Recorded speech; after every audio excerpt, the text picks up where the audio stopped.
Hi guys, welcome back to our channel. অনেক দিন পর আমরা আবার ভিডিও নিয়ে এসেছি, মিনি ভ্লগ আর কি। তো আমরা আবার জিম স্টার্ট করেছি প্রায় 1 বছর পর। আমরা গেছি জিমে অ্যান্ড আমাদের ওয়েট প্রচুর বেড়ে গেছে, তো সেই জন্য আমরা ভাবলাম যে আমরা জিমটা কন্টিনিউ করি।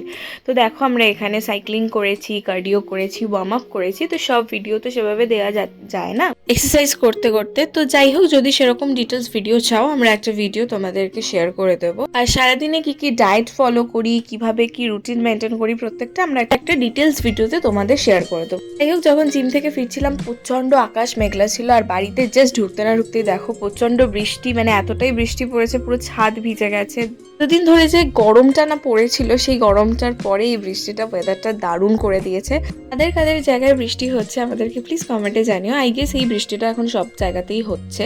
তো দেখো, ব্যালকানিতে যে গাছগুলো রয়েছে না, সেই গাছগুলো বৃষ্টির জলে কতটা মনে হচ্ছে যেন ওরা প্রাণ ফিরে পেয়েছে আমাদের মতন। প্রত্যেক দিনই গাছগুলোতে জল দেওয়া হয়, কিন্তু বৃষ্টির জলে যেন ওরা আরো বেশি তরতাজা হয়ে উঠেছে। তো চলো, আজকের ভিডিও জাস্ট এইটুখানি। তো তোমাদের কেমন লাগলো প্লিজ আমাদেরকে কমেন্ট করো অ্যান্ড চ্যানেলটাকে সাবস্ক্রাইব করো। দেখা হবে নেক্সট ভিডিওতে, ততক্ষণের জন্য টাটা। আর আমরা কি কি ডায়েট ফলো করি, কি কি খাই সারাদিন, সেটা দেখতে হলে আমাদেরকে কমেন্ট করো। ততক্ষণের জন্য টাটা।